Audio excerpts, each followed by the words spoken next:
Welcome back to Canadian Agriculture Unpacked, brought to you by Footprint. As usual, you can see our contact information on the screen if you'd like to talk about an issue we've covered or haven't covered, or if you want to invite yourself onto the show, please contact us at those numbers. I'd like to welcome back Wayne Easter, who is Canada's former top cop when he was Attorney General under Prime Minister Paul Martin. Of course, a longtime MP, somewhere north of 20 years as a member of Parliament, and most recently, before he retired, a longtime chair of the House of Commons Finance Committee. Then it's a pleasure for me to welcome the special guest today, CFA President Keith Currie. Welcome to the show, Keith. Well, thanks, Bob. I appreciate the opportunity to be here to talk to both of you today. I have to ask you this, Keith. You've been OFA President, now you're President of the Canadian Federation of Agriculture, and to take a turn from golf, do you plan on doing the Grand Slam and becoming President of World Farmers as well? Well, that's or is that a premature question? That's a conversation I guess I have to have with my wife first, but that's maybe something to think about down the road. But at this point in time, I'm focusing more on what I need to do for Canadian farmers and the Canadian Federation of Agriculture right now. Of course, no, and I certainly didn't mean to put you on the spot with that question. Well, I am on the board. I am on the board of directors of WFO currently, so okay. Certainly I have a lot of familiarity with the organization, and CFA has been one of the leading drivers of the organization, obviously with representation there, but also we have a number of our staff on various committees, like the trade committee, for example. We have one of our staffers who's actually chairing and leading that committee, so we do have a lot of impact on the international scene as well, so it's certainly a fair question to ask. All right, sounds good. Well, I'm certain that, and because Canada is a driver there, that means you also have a lot of influence, so that's good. Keith, tell us a little bit about yourself first, and then we'll go to the Canadian Federation of Agriculture. So what do you do when the lights are turned off at CFA?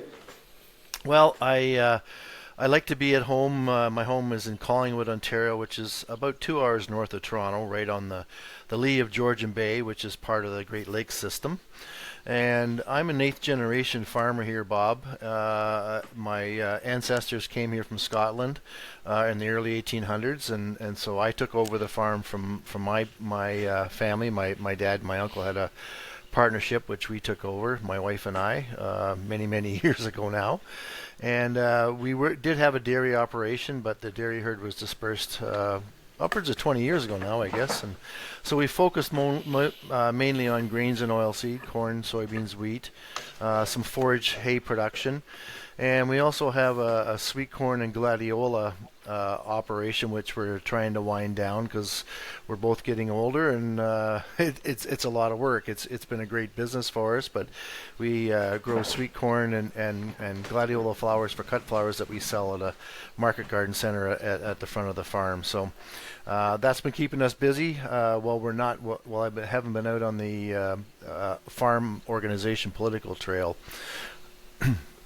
Cut flowers, that's been an industry that has always fascinated me, and it must be kind of refreshing to walk from some sort of grain farm machinery to cutting flowers. It probably brightens your day. Yeah, anyway, it's different, that's for sure. I call them the guilty man flowers, so that's why they've been so successful. Tell us a little bit about CFA, Keith. So CFA, and certainly, Bob, you're familiar with the organization being a past chair, but CFA is a national general farm organization, and we represent 190,000 farmers and ranchers from coast to coast here in Canada. And certainly our membership is made up of provincial general farm organizations, national and subnational commodity organizations, and we really do represent, even though we may not have all of the national commodity organizations as members, by virtue of having the general farm organizations across the country part of our membership, we literally do represent all agriculture. And I will add, when we think of agriculture, traditionally people think of the traditional type of farming, but let's not forget about aquaculture, which is a big part of our farming scene here in Canada, as well as our floriculture and our landscape folks who we also do represent as well. Excuse me. So we do represent the full breadth of agriculture right across the country. Now, you have associate members as well, right? We do have associate members, part of our membership. However, they have a lot of valuable input to the organization, but they do not have voting rights. So whenever we're making decisions on policy, we certainly seek widespread advice from all across non-members and associate members to get the best input that our members can actually make the right decision when we're voting. So it is farmers that develop CFA policies. It's all about farmers developing the right policy to push us forward, correct? All right, well, and I should have said this earlier. I mean, Mr. Easter, before he went into politics, of course, was a farmer. We know. In fact, now he farms potatoes in the Ukraine. But before he went into politics, he was president of the National Farmers Union in Canada, I believe. Wayne, is that correct? Yeah, that's correct. So what was your experience there? Well, we used to fight with the CFA lots, and lots of times we're in the same side as well. I think it was a great experience in terms of working, as Keith said, with all commodity groups and right across the gamut of issues. I think. The best, it's something that's too bad every member of Parliament didn't have to go through what we have to go through in farm organizations in terms of bringing people together, developing policy. And if you're at the head of an organization, you do a lot of travel within Canada. And so you see Canada from coast to coast. You're in their homes, you're on their farms. You get to understand the regional differences. But also the strengths across the whole country. And I find so many members of Parliament that I worked with really don't know much beyond their own area, especially the ones that are in urban areas. And so that experience understanding Canada as a whole and the wealth that the farm community produces, although they don't accumulate it, they produce it, is invaluable and was invaluable to me in terms of my work as a member of Parliament while I was there. Well, you know, and I'm sure both of you will agree that, and I think you already mentioned this, that it certainly changes your perspective when you see it, especially the diversification across Canada. But even you'll also know internationally, from what you've done internationally, Wayne, as well as what you're doing now, Keith, at the World Farmers, it can change perspective a lot. I'll never forget when I was at an international meeting, I think it was in South Africa, and I was talking to the director from Zimbabwe, and while he was phoning home to see if his family was safe, the Canadian delegation was phoning home to see if there had been an early frost or a late frost, or whether their sports team had won the night before. This guy was phoning home to make sure his family was still alive. So it certainly does change your perspective and your outlook on the different situations and environment within which farmers farm. So, of course, we're in an election campaign right now. And if we get rid of all the noise around the election campaign, Keith, what are some of CFA's priorities as members talk to their different candidates? Well, we've really broken down our election platform to fall under basically three categories, and you could say that they intermix with each other, but really what we're looking at is competitiveness, rules-based trade, which is certainly not only important for what we're dealing with currently in the U.S. and the tariff situation, but also the fact that we have 51 other trade agreements around the world. Rules-based trade is important, and then resiliency, which really competitiveness and rules-based trade, fair rules-based trade, will help with the resiliency at home, along with good domestic policy, good domestic political regulatory framework. So really, that's where we're looking. In this election cycle to focus on those three things. So, I think under competitiveness, we really want to see agriculture be focused on as a national priority. And one of the frustrations that we've had for a long time, and it doesn't always matter which party's in power, but quite often rural Canada is treated as a flyover zone. And it's not that I want to be out there saying, "Oh, woe is us," and you should help us because we're so great. The fact that we are great is the reason why I want people to understand that there's a tremendous opportunity, and in particular, an economic development type of opportunity by really prioritizing where agriculture could help take the country. We hear a lot of talk in the last number of weeks around the tariff situation where, oil and gas is a big issue, the automobile sector is a big issue, forestry is a big issue, and aluminum steel are big issues. But when you combine the GDP of those four industries, it just barely equals agriculture's GDP output annually.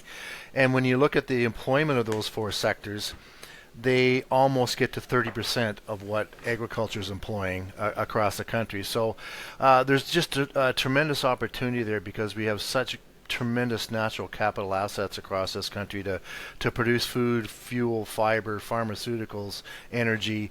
Let's take advantage of that, and let's make sure that we don't ignore the competitiveness that we can provide in trading not only with our friends south of the border but across the globe. So we really need to focus on that. And I think some of this, we've had a lot of discussions lately over the last number of years around sustainability and changing climate, and certainly that's nothing new for farmers. We've always been in sustainable mode and will continue to be. But what gets lost is sustainability isn't just about solely the environment. There's really three pillars to it. Environment is an important part. I have to look after my operation from an environmentally sustainable perspective, and that all starts with what's under our feet. The soil is so important to every farmer, whether you have livestock or you don't. You still require the good soil to grow plants, and so a national soil strategy has been very important for us for quite some time. We're really bolstered by what Senator Rob Black has been doing in the Senate and the report that he released, and that just further amplifies our call for a soil strategy to help further what we need to do on the sustainability front. But when we're talking about sustainability, we also have to look at the social aspect of it. Certainly, food security comes under that social aspect, and we don't really need to talk too much about the ability to have access to food in Canada, because we do have that, but our issue here is certainly food affordability from a food security standpoint. So that's something that we want to continue to push, that we do grow great food at an affordable price here, and how do we make sure it gets into the hands of Canadians. And then lastly, the last pillar about sustainability overall is the economic piece. I can't be green if I'm in the red. So we have to make sure that farmers are profitable through this whole process, and that's the part that always gets lost. We get demands put on us for environmental regulatory framework, and we get demands on us from the social aspect of it. But let's not forget about that economic piece, not only for the farmers producing the food, but the contributions that it makes to the overall economy of the country. We've also been asking for a critical data strategy. Data is so important for us going forward in order for us to remain competitive.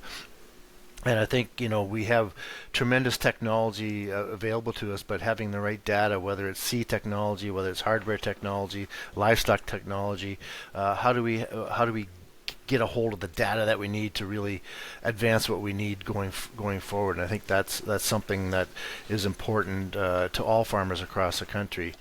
I touched on the rules-based trade a little bit earlier off the top of the show. Certainly, given what's going on with the U.S. right now, and to a lesser extent, well, I shouldn't say lesser extent if you're a canola grower, but what's going on with China as well. Like, let's get away from this these tariff issues, and let's come to an agreement on how we can have fair and rules-based trade.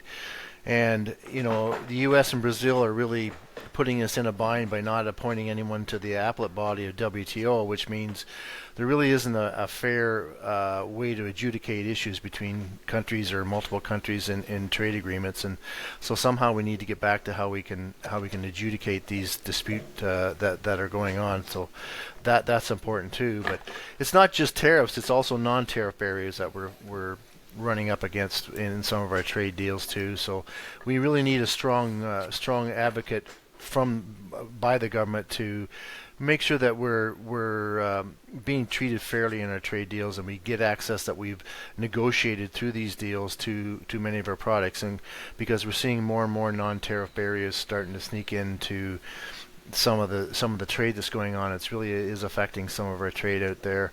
And looking at things like the deforestation policy that's pending in the EU is a prime example of how that's a tariff barrier that shouldn't be allowed to happen because we have a negotiated deal. So really there's issues like that with the trade going on. And let's not forget about the interprovincial trade barriers, which I know has garnered a lot of attention lately, and hopefully what comes out of that is we get some resolve on some of these interprovincial barriers, and especially when you're looking at things like transportation, for example. That we have items of agriculture products that actually you find truckers changing trucks at provincial borders because of tire size or silly requirements, happening in between different provinces, which really shouldn't happen. So, when you look at abattoirs and the different governance of abattoirs from province to province, and if you take livestock, our friends in Northern Ontario that say in the Kenora area that go over near your old hometown, Bob, into Winnipeg to get meat processed, they can't bring it back because of interprovincial barriers. So how do we eliminate that kind of stuff to make the flow of products within Canada well, that's much kind better? of the irony, isn't it? Yeah. We're negotiating with other countries, freer and freer trade with other countries, and we can't do it right between provinces. That's No. kind of interesting. The one thing I want to emphasize, and I don't think a lot of people are aware of this, when you listed some sectors and said that agriculture's contribution to the GDP is almost equal to those sectors, and those are the sectors that are always at the top of the mind. You included the auto industry. So that's a really important figure. In fact, I believe the gross revenue, farm gate revenue for receipts for farmers now is somewhere around 75 billion. And that's only farm gate receipts. That doesn't include all the value add, et cetera. Before I go to you, Wayne, the other thing you mentioned, Keith, was the non-tariff trade barriers. That's also part of the problem, right? So often they negotiate a trade agreement and everybody commits to lowering tariffs and lowering in-quota tariffs, etc. And then they just become protective by using non-tariff trade barriers. In fact, perhaps even an ocean-going vessel on its way to another country, halfway there the price changes, and so the destination country may put up a non-tariff trade barrier and say, unless you lower the price, we're not even letting you in. So that could be a real problem. Wayne, I'd like to go to you, and when Keith talks about all of these priorities, I mean, you've been a long time member of Parliament. What sort of strategic advice would you have for farmers when they talk to their candidates now during the election campaign? Yeah, the last 3 years I was there, the last 6 was finance chair. The last 3 years I was the most lobbied member of Parliament in Ottawa. The only one that was ahead of me was the finance minister in terms of number of people I met with. So I'll get into that. But I want to make one point of what Keith said in terms of basically agriculture, to a certain extent, he said a place, it's an industry of flyover, which is all too true. When I first took on as chair of Finance Committee, I made an absolute effort to get farm organizations before the Finance Committee, because they typically didn't appear before Finance until I became chair, and it was really kind of funny. I called the organizations myself to encourage them to put together a brief, to ask the clerk to appear before the committee, and I would ensure they got there. So we had lots of farm organizations that first year, and yeah, they're different in terms of their approach, but it was really kind of funny then. As the governing body, the Liberals were in power then, and you meet the minister and the deputy minister, and you ask each of your members to the Liberal members that run the committee to come into that meeting and outline your priorities to the minister and deputy. And the deputy at the time says to me, he said, there seems to be an awful lot of recommendations in here for agriculture. Well, I said, well, it's goddamn near time. It's been probably 40 years since there's been any into a Finance Committee report. So that kind of tells you the attitude. He was shocked that there's actually recommendations in the Finance Committee report dealing with the agricultural industry. So I guess that comes to the question you raised, Bob. You got to get your message out there as a farm organization and as farmers in every form you can. My view is that in terms of meeting with MPs on doorsteps right now, or when they're a member of Parliament, be very consistent with your message. Keep it simple. As an example, if any of the three of us had to explain agri-stability in total, we'd lose them after the first 5 minutes. So you got to find a way to keep it simple, simplify it down to the facts in a way that somebody from downtown Toronto can understand it. So keep it simple, and always try and leave a short summary of what your request was. And if it's a member of Parliament, then call back a week later to see if the Member of Parliament had any other questions or any other thoughts on that issue that you met them on.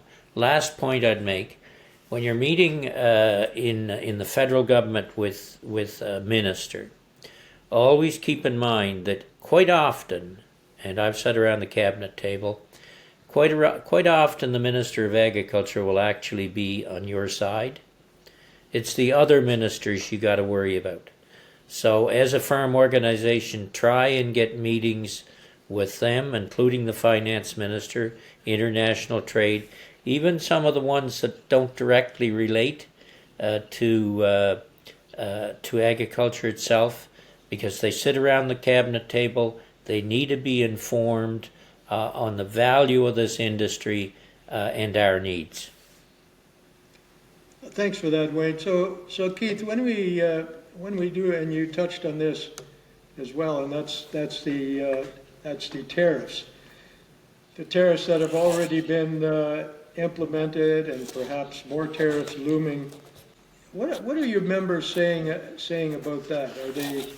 Are they suggesting that it can be taken care of with money? I noticed the new Ag Minister did announce some changes to agri-stability. I think the trigger increased so that farmers don't have to drop quite as far before they trigger, as well as the total cap on compensation was increased. But wouldn't your concern be that by the time the agri-stability forms have been filled out and the money triggers, by that time farmers may have already run out of operating line of credit to put in their next crop? So what's the whole attitude around agri-stability being able to cover any tariff challenges that we might have? Wayne talking about the message, and certainly, trying to explain what agri-stability is, and we can get into that at a different time. But it's certainly a program that farmers for a long time have said it's just simply not working in its current makeup like it should. So to your question, Bob, is realistically by the time for a lot of farmers who run off the calendar year, you might be looking at 15 months before you actually would see any kind of positive resolve from agri-stability.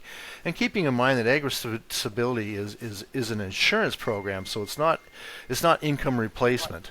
So it's not a program that's going to make up for lost opportunities in the markets, for example, but it's an opportunity to top up maybe some of the losses that you might have had. But it's very slow in response. And I know in the past governments have made announcements about advancements up to 75% of what agri-stability may offer you, and certainly that could be the case here, but it still doesn't leave farmers in a good position. The government has announced the increase in the interest-free portion for the advanced payment program, which is welcome. We'd like to see it even a little bit higher than it is, but the $250,000 is certainly welcome, and extra borrowing opportunities through Farm Credit Canada, which again is great. But realistically, what that is saying, Bob and Wayne, is that we're going to allow you to go further into debt under these tariff situations, which in the big picture isn't a positive economic outcome for a lot of farmers, given the tightness of the margins and the markets falling. Certainly Donald Trump's announcement about cancellation of U.S. aid, certainly, in talking with my counterparts south of the border, there are thousands and thousands of farmers whose crops are were dedicated solely to U.S. aid. So now those crops are going to be going back into the general market. So what's that going to further do to the suppression of pricing of products? It's going to put a lot of downward pressure on pricing. So you're borrowing more money to get less back in at the end of the day in income, and so agri-stability. Long answer to your question, Bob. Agri-stability is not the answer. It's certainly something that could be helpful, but when roughly only 30% of the farmers are in the agri-stability simply because it's not working for them or doesn't work for them, it's certainly not the answer. Well, I think you made an important statement right at the beginning that agri-stability certainly is not designed to cover something like some of the challenges that farmers may have because of the tariffs. Now, we talked earlier about the WTO, I think just before we got on the show, and the U.S. obviously, has thrown aside any semblance of working inside the WTO consensus, and but even if Canada wants to, they still have about $3 billion worth of room to make direct payments before they run into their commitment or entitlement ceiling. So they can certainly afford to do that, especially considering that tariffs will also generate a fair bit of revenue. Wayne, do you have a comment? Well, yeah, I do. I mean, agri-stability takes so long to pay out. Keith is absolutely right. By the time it pays out, you need a lot of cash before that does finally pay out to you. And one thing you can't do, you can't borrow yourself out of debt. I know lots of farmers have tried that, and it just doesn't work. The other problem with agri-stability, if you have 3 years in a row that are difficult or bad, then your returns under agri-stability are less and less as time goes on. So the program becomes less effective. Its intent was right, but on your point, Bob, that there is more room to make direct payments. I think you meant under the amber category at WTO. There is, and I would say, and I've actually said this to Cody, the new minister, that in Canada, given the kind of environment we're in now with Trump and company, Canada has to stop being the Boy Scouts of the world when it comes to following the rules in terms of their support of the farmers. We have to support them. It's such an important industry from coast to coast to coast. So we are going to have to, there is room, as you say, under the amber category to make direct payments. In fact, I suggested that in the canola industry, the tariffs from China, 100% tariffs, are as a result of the government of Canada trying to protect our auto industry, which we have to protect as well, but the government has to be there to compensate those that have been damaged by that action. So yes, go to our maximum under the amber category, and if we have to go further, then we have to go further, because the industry is just too important in terms of our export economy and too important in terms of our food security as a country.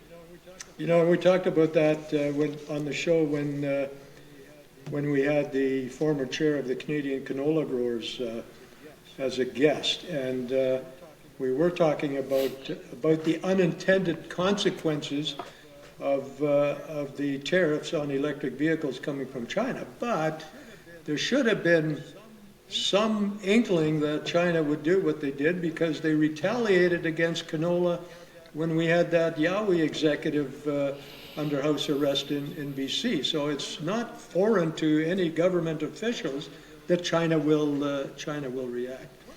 The one thing, Keith, I also wanted to ask, it must have been a relief to your members when the carbon tax was suddenly gone, both under Poilievre as well as under Carney. Have you had any comments on that? Well, certainly it's something we've been advocating almost from day one. And you know, I think what people need to understand, Bob, is that farmers aren't opposed to necessarily a pricing scheme on carbon from the aspect of trying to do what we can in the climate change scenario and the climate change conversations. The problem for farmers is we don't, you know, the purpose of a carbon tax was to change behaviors. But for farmers, we don't have alternatives. We don't have something else to change to. And for people in rural Canada, which is obviously most of our farm membership, we pay disproportionately more. You know, if you live in an urban setting and you want to go to the grocery store, you want to go to your bank, or you want to go do business, you walk out of your house and you look at your car and then you make a decision: do I get in it and go, or do I walk down the corner and get on a bus or a streetcar or a subway? But in rural Canada, we don't have those options. So we're driving disproportionately more distances, paying disproportionately more carbon tax for something that we realistically can't do anything about. We can't change grain dryers to electric, say. Even if we could, our ancient hydro infrastructure is so old we don't have three-phase power in most of rural parts of Canada. So we just don't have those alternatives. So that's why farmers have been advocating for the exemptions around the carbon tax until we can figure stuff out. But that seemed to get lost on some people's ears over time, and it's been a struggle. Wayne, do you have any comments about the carbon tax? No, just to emphasize, I think one of the key points that Keith made is there's no alternatives when it comes to drying grain, and I think putting gas in the car and the carbon tax you pay in that try when you're trying to dry some grain in the fall for a month, and your carbon tax alone would be in the thousands of dollars more for that cost, and there is no alternative. And so some of those commodities should have been exempted, I believe, from the carbon tax. But now it's it is at zero. I noticed today here the price of fuel went down 24 cents a litre.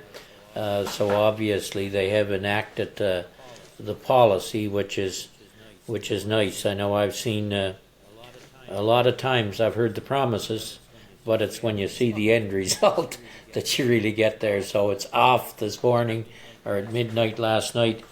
So that is quite a change, and I think it will also help bring inflation down, because one of the big the big costs is transportation, which does affect everything. Of course, I agree as well. We have to deal with the environment in all ways that we can, but that policy had just run out of time and was too expensive. And I mean, Keith said it earlier, you can't be green if you're in the red, number one, but you also can't be green if it's going to drive you into the red. And so often, unless you're a farmer, so often people don't think of all the different costs. Never mind input costs, production input costs escalating, but then you have the additional cost of food safety, of being green. Like, it's all a cost to farmers, and if they're already working on slim margins, and of course they've been working in the red for years, for a while, we talked about that in an earlier show as well. And now they've got all the additional costs as well, even though they may be making more of a profit than they have been sometimes in the past. You do have all these additional costs.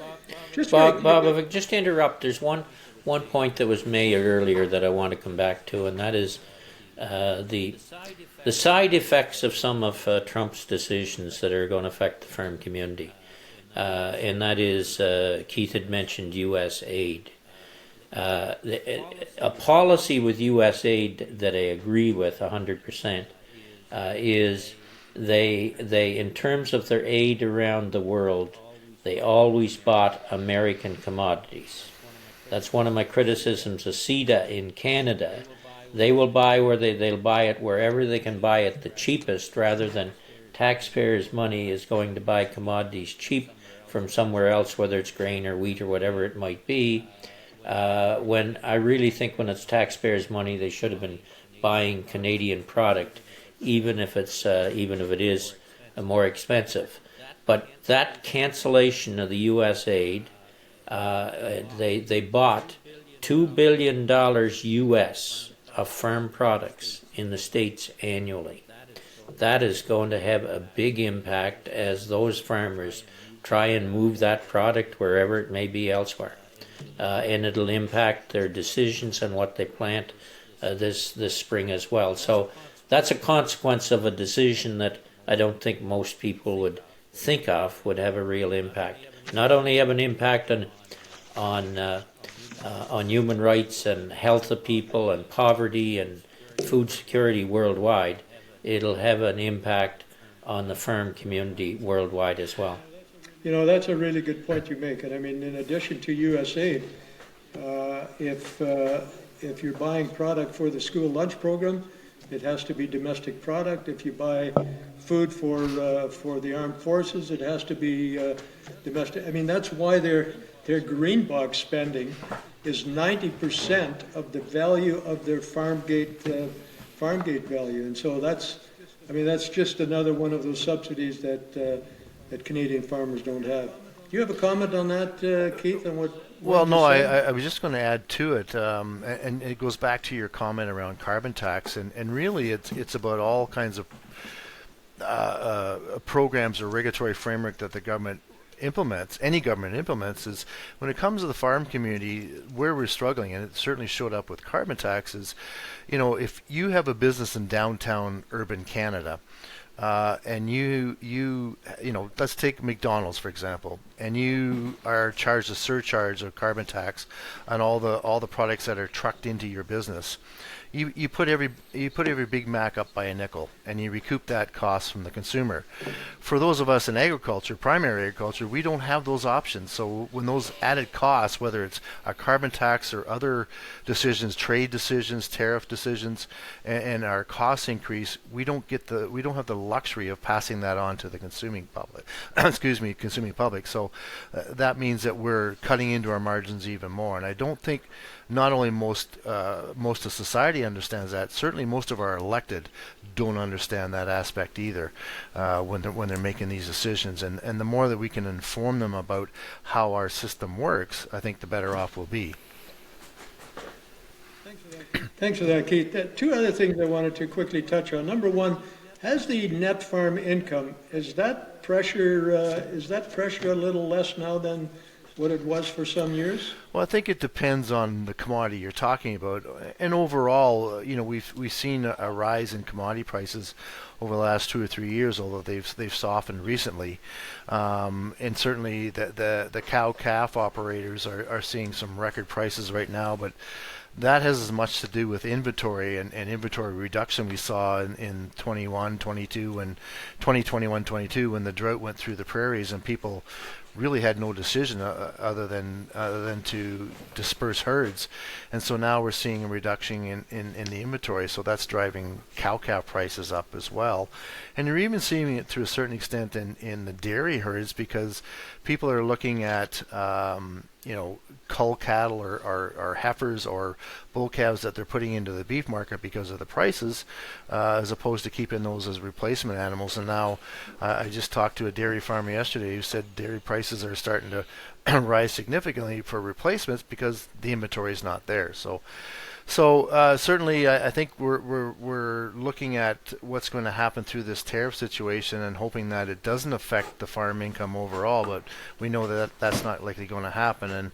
And it's, as you know, in your history, both of you, in your history of being around the farm community, the income that the overall income of farming goes up and down, over the course of a decade. It just doesn't stay consistent. Although the generally, agriculture goes on a slow rise every year when you factor in all the commodities. But there's such cycles within our different commodities that it's really tough to plan for farmers. I have to confess, there was actually 3 other issues I wanted to touch on. Before we go to the last one, I was thinking this morning about the fact that the U.S. was not in the CPTPP trade agreement. Is it? I mean, if they want to be so protectionist, is it within the realm of possibility to have the rest of the world have a rules-based trading system? Shut the U.S. out and forget about the U.S. Is that even possible? Wayne, what do you think? Well, I guess anything's possible, but I do think with a country as big as the economy of the United States and the player they are in terms of everything from military strength to economic strength, the most effort has to be made in trying to bring the United States back into the global trading system. If that's all for naught, if it can't be done and they are going to be protectionist, I mean, I used to chair Canada-US Interparliamentary Group, so I know a lot of the congressional folks and senators in the United States, and even the Republicans. They don't necessarily agree with Trump's strategy here, but they won't speak out for 2 reasons, and one really worries me. One, they could lose their primary, but that's one factor. The second factor is they're scared of physical violence against themselves, their family, and their home. If they go against Trump, that's how rough it is on the ground with some of this craziness that's taken place in the States. So I know there's lots of people want to come back to a world-based, rules-based trading system globally, but the Trump and his buddies, they have the authority right now. So maybe it makes sense to have that kind of discussion to isolate them out, but it'd be much better to have them in under ordinary circumstances. So for you, that's not at the top of the list of priorities. Keith, what do you think? Can we do without the U.S.? Well, for us personally in Canada, that just doesn't make sense given that they are 60% of our overall trade, and to switch gears and find other markets, it's not that simple. Do we need to be diversifying over the next decade or so or longer? Absolutely, so we're not so dependent. But I think there's an opportunity to let the U.S. freeze himself out, so to speak. Wayne's right about the political side of things. That in particular, Republican governors are just keeping their heads down right now because they're afraid of retaliation, both from Trump and some severe MAGA supporters. But I think as time goes on and the tariff situation starts to hurt the general public, the consuming public in the U.S., the consuming public is going to turn to their governors and say, fix this.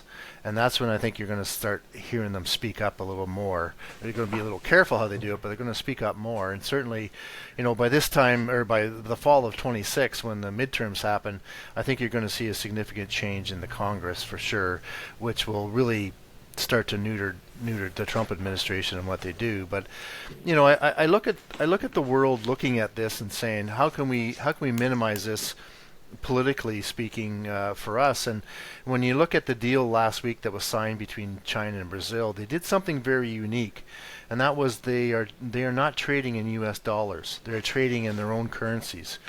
And I think if we look at countries start doing that, getting away from trading in the U.S. dollar, that will significantly impact the U.S. economy more so than any trade deal will, because all of a sudden the currency will lose value. And that's really what's propping up a lot of the U.S. economy right now, is everybody trades in the U.S. dollar. So if trading starts happening in domestic currencies as opposed to the U.S. dollar, I think that will be a real wake-up call for any administration to say, hey, we better smarten up about how we're acting on the world scene. So I think we're going to see some pain on our side, but I think if we wait this out, we can let them implode internally in the U.S. and hopefully saner heads prevail as we go forward. Well, that's a really interesting point you made with that agreement between Brazil and China. But the two of you are both thinking, no, we should not isolate the U.S. No. I think those are probably wise words, and Keith said it, if we trade 60% of our goods. You're right, it's going to take a while to diversify. But then again, I think other industries are also going to hunker down and wait for this to blow over. And you both mentioned the midterm elections. I mean, we're seeing it in town halls in the U.S. already, that even MAGA supporters are not very happy with what's going on. Anyway, let's end this then on a positive note. Keith, you have two former CFA leaders in the Chamber of Second Sober Thought. Do you want to talk about that a little bit? Yeah, we're pretty excited that we recently, in the last year, have had two ag leaders, a former president of CFA, Mary Robinson, and former vice president Todd Lewis, join another ag champion in Rob Black in the upper chamber. And we're pretty excited about it because agriculture now has a presence. Rob Black has been doing a phenomenal job of getting the agriculture voice spread throughout the Senate, but it's tough when you're on your own. And now that there's three of them there that are working together and really helping the upper chamber members to understand the intricacies of agriculture and how it works. I think that's what's important. That education piece is going to be really important to bring some understanding to some situations around legislation that affects agriculture. I think that's very important. So we're pretty excited to have two more members joining the upper chamber for sure. Well, we certainly wish them all the best, and I think it was Wayne that said earlier, so many people don't really understand farming and agriculture on the Hill, period, whether it's in the Senate or even in the House. And so it's always good to have it's good to have missionaries right in the center of things. So again, we certainly wish them all the best. It is about time. I don't know how many times I've said in the last 6 years that I was there, there's not a farmer or a fisherman in the Senate, for Pete's sake. Look at the amount of the economy we represent and all the rural areas that we represent. There is lots of academics, lots of professors, lots of lawyers, but you need real down-to-earth people like farmers. Rob Back was there, not actually a practicing farmer, but came from one of the marketing boards, I believe. And Rob Keith is right. Rob did a tremendous job on his own. He came along with me several times to the U.S. in terms of some of our lobbying efforts down there, and so he did a great job on his own, but it must be a great relief to him to have others there who you can sit down and talk to, who you know are going to support you in terms of your arguments in the Senate, and so that's all for the better. It creates more wide-ranging discussions from a standpoint of knowledge about the industry in the Senate. And that's really important. All right, gentlemen, thank you very much. Keith, thank you so much for articulating what CFA is doing, what their election priorities are, and looking forward to having you on the show again. Keep up the good work. And thank you also very much, Wayne, for taking part in this show and for your input. And we'll talk to you next time. Thanks, Bob. Thanks. Take care, guys.